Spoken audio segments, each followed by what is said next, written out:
After the Holy Spirit had filled those in the upper room, each understood others speaking in his native tongue.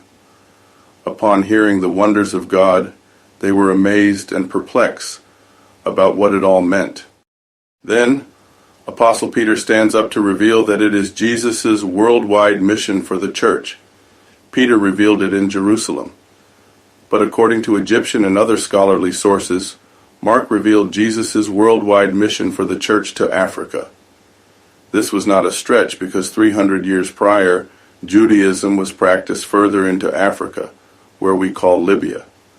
Also in Egypt, the Old Testament had been translated into Greek 132 years prior, and we know that Joseph, Mary, and Jesus had fled to Egypt about 33 years prior, plus Acts 6 verse 9 mentions the existence of African Judaic communities, so travel from Judea into Africa was no big deal.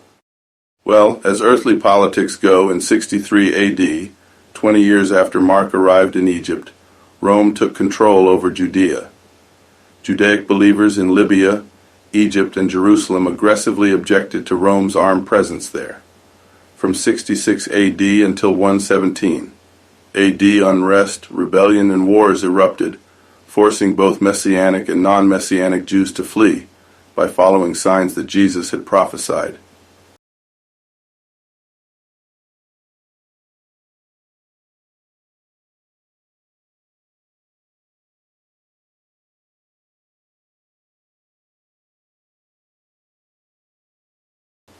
The best routes to flee, to get the furthest away faster, were westward along North Africa's Mediterranean Sea coastline and southward along the coastline of the Nile River.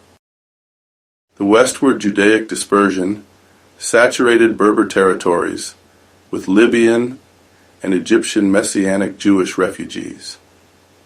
It is believed there, during that time, the church was underground, making my research difficult.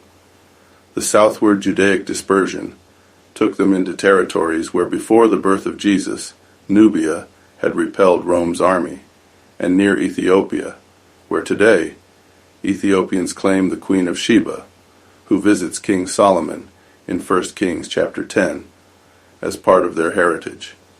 More importantly, the dialects in Libya, Egypt, Jerusalem, and along both westward and southward African routes had all come from the same Hamito-Semitic language family, which aided communication. Discover more by clicking on the links to the 3rd of 11 session videos, as well as to the book Surveying Christianity's African Roots in the description below.